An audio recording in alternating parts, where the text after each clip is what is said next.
Hey guys, something new on the JorRaptor channel, a podcast, the Everything PlayStation podcast with Zach Sharps. Hey man, how you doing? Hey, I'm doing pretty good. How about yourself? I'm doing very well as well, so pretty excited about this because we already did some sort of discussion videos, but we figured it's way better to do a sort of compact PlayStation podcast where we kinda, talk about some topics, go in depth on one specific topic, but also talk a little bit about the PlayStation news. And that's what we want to get into, like a rapid fire, like a rapid news. That's what we call it, where we just knock out some of the interesting news of things and give a quick reply to it. Then we have some interesting things about E3, our small talk, our what did we thought, and my experience. I of course went to E3, so that should be interesting. And then at the end of the show, like, we will also talk about our interesting games that are coming out like this week, like you're watching right now. So that's about the show. We of course will try and figure things out as we go. Of course, your feedback is really appreciated in the comments down below if you have any questions as well, but we will get to that later. So let's start with the rapid news first. You want to start, Zach? Yeah, so Gran Turismo Sport is going to be coming out eventually, and the creator said that VR isn't really quite ready for the most optimal experience. It needs 8K, 200Hz refresh rate, screens in each eye. He also mentioned that that's probably not going to happen for, 50 years, which is completely ridiculous because we're already starting to see 8K screens, and once that gets optimized, we'll eventually see high refresh rate ones as well, just like we have with 4K. So 50 years, I think he's just being hyperbolic there. But regardless, they still said that they're trying to make Gran Turismo Sport on PSVR run as best as possible and be a good product overall. So somewhat of a knock on PSVR, but also I think it's realistic as well. Is it also like 50 years? Is that when Gran Turismo Sport will come out? Because we've been waiting. Yeah, that might be actually the release date. I mean, I'm starting to think that's the case. No, it's still fall 2017. Just a quick note, I played it in VR and I was actually pretty surprised by how good it felt. Like, I also did like Drive Club VR and that was not as good as this one. So pretty looking forward to it. It is slated to release fall 2017, but we know how that goes. So, and the news article that I want to address here is that hitting the 100 million sales mark was of course huge for a console. Only the Wii, PlayStation 1 and PlayStation 2 hit that milestone according to Wikipedia, and the PS4 is well on its way to 60 million right now. And in an interview with The Telegraph, Sean Layden, of course the guy that also showed up at the Sony E3 2017 press conference, he's the Sony Interactive Entertainment America president, he said, well, like I tell my sales guys, the first 60 million is easy to get, and then the 100 million is it's getting harder to grow that, because of course the hardcore PlayStation fans, you already have them on board, so you need a broader audience. And they think that Spiderman could be the game that could help them grow beyond that bigger audience, because he thinks it's the best known comic book character.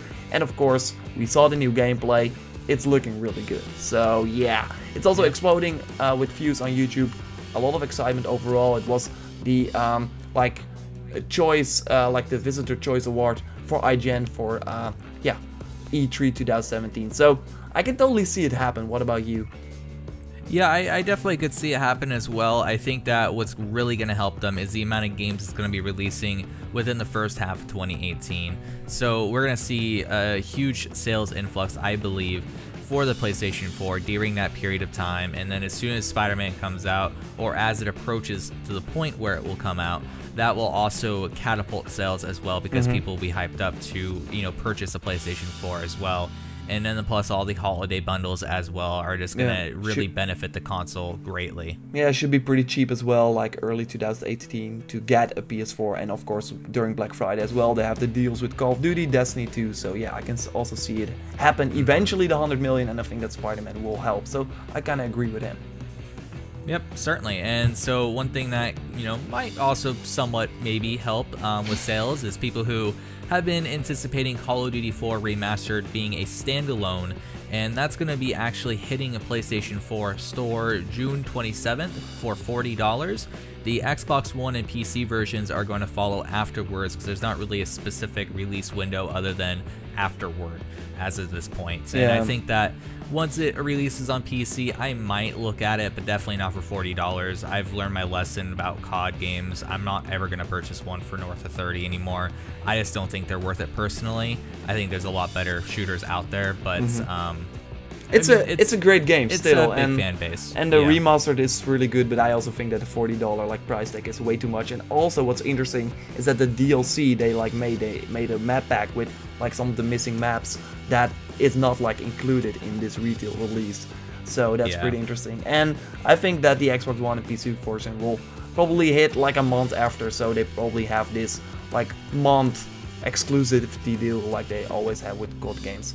So you already talked a little bit about the early 2018 games for PlayStation, and what's interesting is that of course during E3 we saw some games getting a 2018 date, and now going back to Sean Layden again, in that same Telegraph interview he said that all the games that got a 2018 date at the end of the trailer, so then we're looking at God of War of course early 2018, Shadow of the Colossus and Spiderman as well, they will release in the first half of 2018. So that's a pretty big deal. That means that Spider-Man will probably come out in April, May or June, because otherwise they would have said early 2018 in my opinion. But this also means that games like Days Gone, Detroit Become Human, and the other titles like Death Stranding, The Last of Us Part 2 obviously will also release later than the first half of 2018, although Detroit already confirmed for a 2018 date by the developer. But yeah, that's like a Quantic Dream. They also like release when it's ready. I did a video about this as well, like going way more in depth on what this means, so you can check that out on the channel if you haven't already. And I think that was it for the rapid news, right? Just this. Yeah, I think that at best, though, within the first half of 2018, we're going to see maybe 2 of the games. We're definitely not going to see all of them. I think that when it really comes down to it, Sony has a track record of having games get delayed and delayed and delayed and delayed. So I don't really trust them saying that all of them are going to release the first half of 2018. I think that's to sell more consoles at this point, especially with the holiday season going to happen before that. They're probably hoping that it might stir up some more sales to say things like that as, oh, greatness awaits in the first half of 2018 So yeah, I really doubt that's going to be the case. It's probably going to be 1 or 2 games. I can see where you're coming from totally, but I think that they are doing better with it. I mean, they could have given the God of War like the 2017 release date and then delayed it like they did with Horizon and Uncharted the years before. So they are kind of more dodgy on giving games release dates, and that like going into our sort of small talk topic where we just want to share our thoughts on E3 because we did not really do that. Of course, it's the first podcast as well. So that was like one of my like things that I kind of missed. Of course, we will also talk about the things we loved about the Sony showing at E3. But that was like one of the things I missed. Like every trailer they showed, because I was also like in the presentation room, in the theater, and every trailer, like for example, the Days Gone, I was like at the end you see the logo, and then I was like, okay, release date, no release date. Detroit the same, release date, no release date. So we're just seeing these games over and over again. So I wouldn't be surprised if Days Gone showed up again next year with another gameplay demo. It's like sometimes then it was almost like this year it was like this special sauce was already a little bit lost. So I hope that they will find a way to make sure that they still make it interesting. But I kind of feel that for Detroit and Days Gone right now. But what did you think of the Sony press conference? Yeah, I mean, just quickly, I think that it was a good showing. I think a lot of people are ragging on it too much because I think a lot of people were expecting Last of Us to show up there and Death Stranding as well, which is actually one thing I'm going to touch on because of when its initial release date was supposed to be. Now, of course, it's way beyond that, which we predicted it was going to be because, it's just one of those things where it's easy to see that the writing was on the wall, let's just say that. So, yeah, I think it was a good showing. I just think that there wasn't really anything super surprising that we already kind of didn't expect. I mean, Monster Hunter was a good surprise. You already sort of predicted that, and you detailed exactly why that was. But I think that seeing it was really cool. Oh man, and that was it's actually for sure gonna be a thing. It's really cool as well. Seeing more God of War was cool, and so there was a lot of cool things. It's just there wasn't like anything super like jaw-dropping, and I think that's what a lot of people were seeing lacking within this press It's conference. it's also that Sony like set it up like every year they kind of did better than the year before, so you kind of expect something, and then I mean, Kojima already said, okay, Death Stranding will not be there, so they tempered expectations, but Naughty Dog just did not say, don't expect The Last of Us Part 2, so then people expect it, because, okay, you see another big top tier title say, okay, no, we're not going to be there, then you expect the other title to say something as well if they're not going to show. Then of course they did not show. I mean, we already like did a discussion on this before the E3 2017, and yeah, that was already like a discussion, like they want to focus on the other games, like showing The Last of Us Part 2, then the spotlight would be on that, while right now it was on Spiderman, because that closed out the show, and that looked phenomenal, like it looked really cool, and I think that yeah, it's coming out sooner as well, so I think next year will be the time for The Last of Us Part 2 to shine, or PlayStation experience again. But yeah, I think that yeah, we kind of expected more, because yeah, Sony like was so good the years before. Set the bar so high. Yeah, they set the bar so high, totally. But yeah, what you said, like the games they showed were amazing. Every game they showed, like apart from some of the crappy VR titles, like I don't own a PSVR, so I don't really care about them. It's still cool that they gave that a stage, of course they had to, and they kind of delivered on that front, I think. But all the other exclusives, I mean, if you look at the Microsoft, you might say, okay, Microsoft had a more exciting press conference, you could say that, but all the games they showed, like all the big games, are coming to PS4 as well, while all the games at the Sony press conference, like apart from Destiny 2 and Monster Hunter and the other Capcom, Marvel vs. Capcom game, and of course Call of Duty, were third party, the rest was all exclusive, so that was really exciting for me, I think. So I also, Horizon DLC, of course we have to mention that, but also kind of expected that would be a letdown if it wasn't there, but yes, it was there. They were really cool coming out this year. One other thing I want to touch on real quick is because I went to the show floor, played some cool games, and I was like, I had an appointment for an unannounced Sony game, so yeah, I kind of had these expectations like, okay, Sucker Punch game is going to be there, I'm going to see it. Sadly, that was not the case, but I went and played Playlink, and I don't know if you heard about that, but they announced that in the pre-show, and what that is like, they have a game called Hidden Agenda, and that's from the creators of Until Dawn, but it's basically a multiplayer Until Dawn, where you, with your friends on the couch, can make the choices. Like, there's like, two cops enter a like building where there might be a murderer in there, and you can like, you have like two dots on the screen, like, will you go through the front door, through the backyard, and then everyone on their phone can say, okay, I want to go through the front door, the others want the backyard, and the choice that gets the most votes, that's what will play out. Then one player gets a hidden agenda that says, okay, the guy that you just picked up, like, you put in jail, you have to make sure that the story goes that way, that he will like escape. So you get some sort of like, yeah, I think it's a really cool idea. It's just, it looks like Until Dawn as well, it looks pretty cool, and it's just really easy. It's like a pretty small game, you just need your phone, so no camera or other hardware peripheral, just an interesting way of interacting. I think that not a lot of people talked about it, so I thought, let's do it, because I was kind of happy with it. There are also other games. The first game will be the July PlayStation Plus game, so yeah, then you can try it out for yourself, but that's more a sort of casual party quiz game. Yeah, party game. Yeah, exactly. So what was your favorite thing from Sony at E3? My favorite thing was like, apart from the Horizon DLC, I think that's like, I mean, I was like the most happy when I saw that, obviously.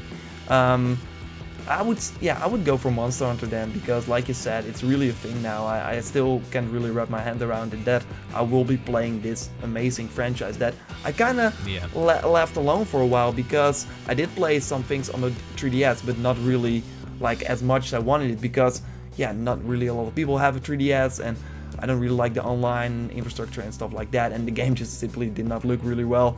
I don't have a new 3DS, so I have this like Circle Pad Pro, so that makes it all clunky and stuff like that. So having a Monster Hunter console game was really, really my, yeah, that's really what I wanted. It's and my most disappointing thing was just the overall lack of release dates. I mean, I already said, like, before the E3 press conference, if they are showing all the games they have coming, and even if they don't show The Last of Us Part 2, it will be a great conference. But what they did last year so well was have an announcement for every game as well. Like, oh, this is a new game. Oh, this game is coming out then and then. And now they kind of did a new demo and not really a release date announcement. So I would have loved to see that. What about you? Yeah, so my favorite thing was God of War. I mean, the Horizon DLC is great and everything, but I need it to be standalone for me to be very excited. And I don't think we've heard anything about that yet. It's not standalone. And we're probably, yeah. They already announced it. Yeah. They already announced it. Okay, so that just completely crushes my hopes and dreams of pretty much playing it, unless I rent it again, because I already traded mine in, like I think some people probably did. Why? Because I got like $35 from it. Like, I wasn't gonna lose, you know, money from keeping it. Maybe you can get it cheap, like when it's released. I think October, November, something like that. Maybe, yeah. I just don't know why it's not a standalone thing. I think it would benefit a lot more people. It continues. There's probably gonna be a loading screen. Yeah, but is there gonna be a loading screen to get into it? I would assume there is. Yeah, that's like a little bit fake right now, but I think that you can just like use the character. Maybe they're going for the Witcher 3 route, where you can also have like a pre-made character level 30. That's what it was in The Witcher, but that was also not standalone, right? So that's true. Otherwise you have to make like a tutorial for the people that are just jumping in, and they just want this for the hardcore Horizon fans. So I can see. I don't know. I'll probably find some way to get it, but it's just disappointing for me that that's not a thing. Okay. The worst for me was definitely Death Stranding not being there. I mean, we already knew that it wasn't going to be there, but I was still holding out hopes that it would be, just because still Kojima. Yeah, because Kojima mentions, you know, a while back, as I mentioned before, that it was going to come out around 2018, and it's not at all going to happen. And this has pretty much confirmed it, because you don't just skip an E3 if you're going to be releasing in 2018, especially if it's 2017 at the time. So it's probably going to be 2019, 2020. I'm still thinking 2020. I think this game has the highest chance of sliding to to the PlayStation 5, I think. I think it will be both, but it will totally come to PS5. That's what I'm saying.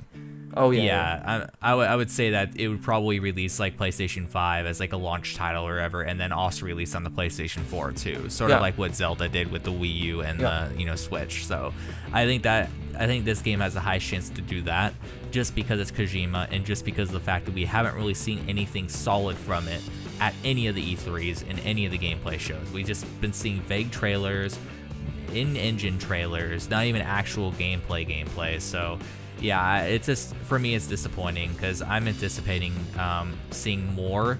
I'm not really fully anticipating the game just yet, because I don't really know what it's even about. Like, no one could really give a solid idea of what's it fully about. It's just all based off theories. Does he know, do you think? Or is he still figuring it out? I think he's still figuring it out, honestly.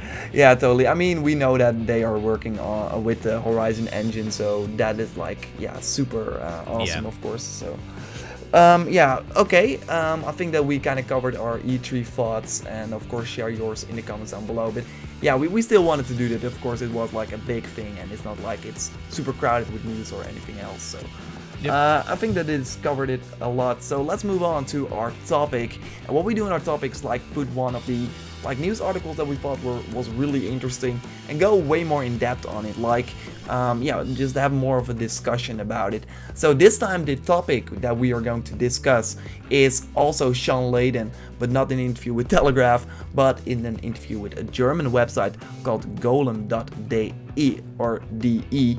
And he was talking about the PlayStation 5, because of course with the kind of way the industry is going, like the Xbox One X is coming out as well, we had the PlayStation 4 Pro, so it looked like they were going for some sort of mid-generation thing, or just like upgrading the PS4 like forever. But no, that's not what they were doing. I never thought really that they were going to do that, but still some people thought that was the case, because they still have the huge install base. It makes a little bit of sense in that way. But no, they're really making a PS5 right now, although he said that it will probably not be here for some time. And I think that means that you can't expect it in 2018. But I still think, and we will talk about this, that 2019 might be the earliest we can see this. But so for me, so that was like kind of the quote, and he also said like, we will never make PS4 Pro exclusive games. We kind of already knew that, but sometimes it's good to, yeah, have him reassure that. So don't be afraid. I think that that's a good thing as well. And the PS4 Pro is powerful enough if you look, for example, at Horizon. So Pro is really just that 4K machine and not really for new games. So I think this is smart to introduce a PlayStation 5 as well later on, because if we looked at the excitement for the PlayStation 4 Pro, it was like little to none, because it did not feel as a new console launch, because it did not have exclusive games, it did not have launch titles, it just played all the games you already had, and the kind of lineup, or kind of the support at launch was also like pretty lackluster. It got them way better, and I think even in 2018 we will really see all the games have PS4 Pro support, especially with the Xbox One X on the market as well. So that makes sense to make versions for both those platforms. I think Sony and Microsoft will both be pushing that. But yeah, I think that the excitement to, I mean, going from the PlayStation 4 to the PS4 Pro is like not a huge leap, and you don't want to get like, you don't want to be tethered to this weak system for the rest of your life, or say after. I mean, it's just weird. I think that the hard reset is good, because then you know, okay, this is a big leap. They can just focus on this new piece of hardware and not have to worry about the PS4 or something like that. And of course, it's just like, yeah, I really miss the excitement for the PS4 Pro. So I think for a completely new system, they can overhaul the UI, they can introduce maybe new features, faster PlayStation Store would be nice for once, something like that. Like, they can't really do that with an upgrade of the console they already have, I can imagine. So what do you think? PlayStation 5, what do you think about this trend that he said, okay, the PlayStation 5 is where it is? Yeah, so I think that the earliest we're going to even see one is 2019. I mean, that's really when I think that it's reasonable, just because the Xbox One X is going to be releasing the holiday of this year.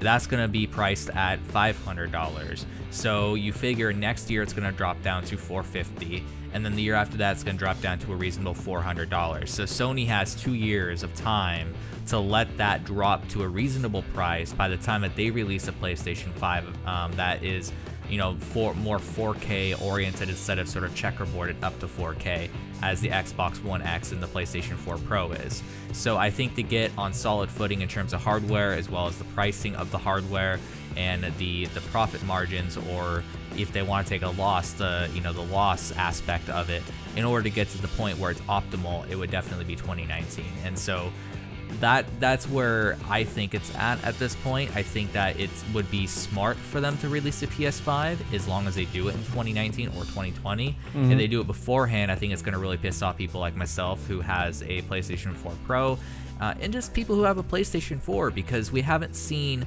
a lot of the heavy greatness awaits hitters that they've been teasing and teasing and teasing. And so it would be sort of the effect that the Wii U had on a lot of Nintendo's fan base, where there was stuff teased for that console, and then, for example, Zelda just released with the Switch and the Wii U. So they basically postponed that to make it a launch Switch game when it was most likely ready for the Wii U beforehand. They just didn't want it to sort of make it feel like people wanted to buy a Wii U before they bought a Switch, because then it could cannibalize some of the Switch's sales instead of, you know, doing what they sort of wanted, which is sort of make it so people on the Wii U were still able to play that game, and then people who wanted a Switch got a game alongside their Switch. So I think that's the aspect that is most important regarding this equation, is they don't want to piss off the people who've been waiting for these games for a long time, that's been teased for a really long time, and at the same point, they don't want to lose a lot of money on their console like what Microsoft's going to do with the Xbox One X, and they want to make sure that the hardware is at where it needs to be and is as cheap as it needs to be, so they can release it at $400 and still hit 4K, native 4K, 30 frames per second. They're not probably going to hit 60 frames per second by the time we hit 2019, just because of the way console hardware works. They usually use older hardware, so I think by the time that we hit 4K 60 easily on the PC, because right now even a GTX 1080 can not hit 4K 60 frames per second maxed out in every single game. It still struggles in some regards, and the TI does as well. So we're still not at a point on PC where we can comfortably hit that with the top of the line hardware. So I don't see the consoles being able to do that as well for an extended period of time. But that's maxed out settings, so that's like what your normal 30 FPS games will be. So it'll probably be one of those scenarios where games like Horizon or Death Stranding or God of War will run on the PS5 at 4K, native 4K at 30 frames per second on what would normally be sort of maxed out settings, where games that are more competitive like a Rocket League or a Madden will run at 4K 60, but with, you know, obviously not as much graphical elements thrown in there because those games don't really require that. So that's probably what the PlayStation 5 will be, and that will trump the Xbox One X, because the Xbox One X, as we've seen already with some games, is not going to be able to hit native 4K, and when it does, it's going to be 30 frames per second in some cases, and other cases it'll be 4K 60, but those games are not as graphically intensive. So I think that it's definitely accurate to say that the biggest leap that we're going to see here will be just up to 4K 30 native with 60 frames per second as an option. I just don't know what they're going to do after that, because I'm looking at it from a tech enthusiast point of view. Yeah, I see. I don't see 8K being that important. 8K is not that great of a resolution, because it's not that big of a step up unless you're literally, your face is against the screen, which is why for VR it might be, because your face is literally against the screen. But for the average person sitting on the couch, they're not going to see much of a difference between a 4K TV and an 8K TV. So where are they going to go after that? Yeah, is the question. But to go back to the PS5, I think fall 2019 is also smart because of what you talked about as well. Like Xbox One X is coming out right now, 2017, and you also said, okay, I don't want the PS4 or PS5 to hit in 2018 because I just got a PS4 Pro, and a lot of the big games have not hit. And I think that Microsoft is in a tough spot, because what Sony did with the PS4 Pro, they know, okay, we are not going to, because they could have also made like the Xbox One X in terms of specs and stuff like that, but they know it's still tethered to that Xbox One S, like the 2013 launch system, that will like really make sure that the Xbox One X will never hit its fullest potential, because all the games have to run on this very, very old system as well. While with the PlayStation 5, they can just fully focus on that, because I don't think the games will be playable on PS4 as well. Maybe some in the early days, but then later on it will be way more interesting, and then Sony will be like ahead again.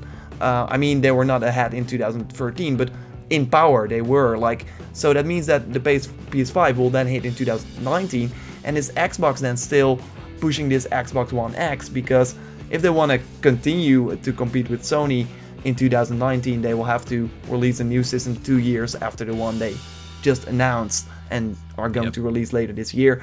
Also looking at the exclusives that are coming out for the PS4, I think if we look at the timeline, I think the last games that will hit for the PS4, solely exclusive, Death Stranding and The Last of Us Part 2, and with solely exclusive I mean that they are exclusive to PlayStation. I think The Last of Us Part 2, Death Stranding will still go to the PS5 as well, but I think that we maybe because we don't see Sucker Punch new game right now, is because they're waiting for the PS5 reveal, that they show it at the PS5 reveal in February 2019, and then they say it's a launch game. Like, you have this completely new IP as a launch game from Sucker Punch. I think that would be a smart thing to do, because right now they don't need to announce new games, because people then expect it on the PS4 as well, while they still have so many games that they need to release.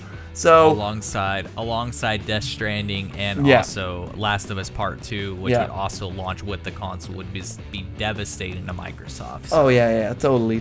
So that's like a good lookout point. And also if we look at the PS4 was 2013, then the PS4 Pro was 2016, and then we have the PS5 in 2019. I still think that the people that bought the PS4 like in 2015, 2014, I mean, they kind of understand, and they are probably not going to jump on the PS5 when it launches for a premium price. So the PS4 Pro owners still have like 3 years with their system, and the PS4 Pro owners that have 3 years with the system when the PS5 will hit probably at the end of 2019 were willing to jump from a PS4 to a PS4 Pro for $400 as well, while this is a way bigger leap. So I think Sony has those people. I think 3 years is a good fit. Looking at the lineup right now, looking at this E3 that we had, I think that 2019 is really when we're going to see it. It would be smart as well, because like I said, then they're also ahead of the Xbox because they really can't, like, that would really suck for the Xbox One X owners to have a new, completely new Xbox come out in 2019. So it's looking pretty good. So closing thoughts for this topic. PS5 is coming, that's a good thing, we both agree on that. We both think fall 2019 might slip to 2020 if they might see, okay, we can get the specs in for this money in 2019, but it's a way better comparison to wait for 2020 and the PS4 is still like rocking, so why would we kill that system off? I still think they're going for 2019 because what Sony does always support their system even after the new one comes out, so PS4 probably still has lags, and yeah. I'm glad that over time I pushed you to 2019, because before you were saying late 2018. I remember you saying that a while ago. Yeah, you were thinking 2018 because you're like, oh, well, the Pro will be out and stuff like that. So I was like, no, I think 2019, 2020 is when we're realistic to see it. I can't even. I'm still curious. When is what's the PS6 going to look like? Like, just from a technologically angle, I can't think of what it's gonna do. So like, that to me, I think is the bigger question here. What is the PS6 gonna look like? I think they maybe are going to focus on something else than graphics. So more things in the world, more processing power that way. I think that's really where AI and stuff like that. I think that's really where games can also win a lot, or that the load times are like way slower or way faster, obviously. Stuff like that. Way so slower. we are almost like at our what we aim for, and that's the 30 minutes. We are already a little bit over that, but that's not really an issue because I think 35 is still something nice for a compact podcast. So what we want to do at the end is just like the drop that the PlayStation does. Every Friday they put up an article saying, oh, these games are coming out, and we just wanted to highlight one or two games that we thought, okay, those are interesting, and I think that this time we both have one. So what is your game that is interesting that you want to point out that's launching next week or this week when you watch it? Yeah, so this is a game that I played well over 100 hours of before, not on the PlayStation 4 of course, but on the PC. And that's Elite Dangerous. It's a great, fantastic sandbox space simulator that will allow you to, explore space in historically accurate space as well. As NASA updates what we know of our universe, so does Elite Dangerous. And also recently they revealed that a alien species is coming into the mix as well. So that's going to stir some things up within the universe and make some more interesting dynamics within the factions that the game has. So Elite Dangerous is just a fantastic game. You can land on certain planets as well and explore them. You can fly to different parts of the Milky Way galaxy, explore them, and I'm sure eventually they're probably going to, expand the galaxy, or maybe make another galaxy, or, maybe add some more ground-ish aspects to the game. But they've been expanding upon it, and I think it's a great game, especially for $30. So definitely check that out. Okay, and cool. It launches on the 27th. Yes, that's a good one. It was already like on Xbox and PC, right? Before this. Yep. Cool. Yep. Okay, now, my pick is a pretty easy one, and you probably already know what this game is about. It's Crash Bandicoot Insane Trilogy, of course, the games that launched on the PlayStation 1, like the real PlayStation classics, in one trilogy, and they really made them from the ground up. Like, they look like new games. It's really awesome how they kind of recreated that, but still, like they said, like, stay true to the Crash Bandicoot feel. We already saw the different levels, so it's just I think a really good value for $40 to have all these three games like looking as new, and I think that a lot of people that are now owning a PS4 did never play them, so it's interesting to see if the games will stand the test of time. But I think that it's cool to try. They have a new playable character as well, so you can play as her as well, and already, like, this is pretty interesting, the DLC trophies already like leaked, so we might see more from that later on. I already requested my copy for Activision, and they are going to send me one as soon as possible, so I hope that I will be streaming that really soon. So looking forward to that, because Crash was really like one of my favorite games from the PlayStation 1.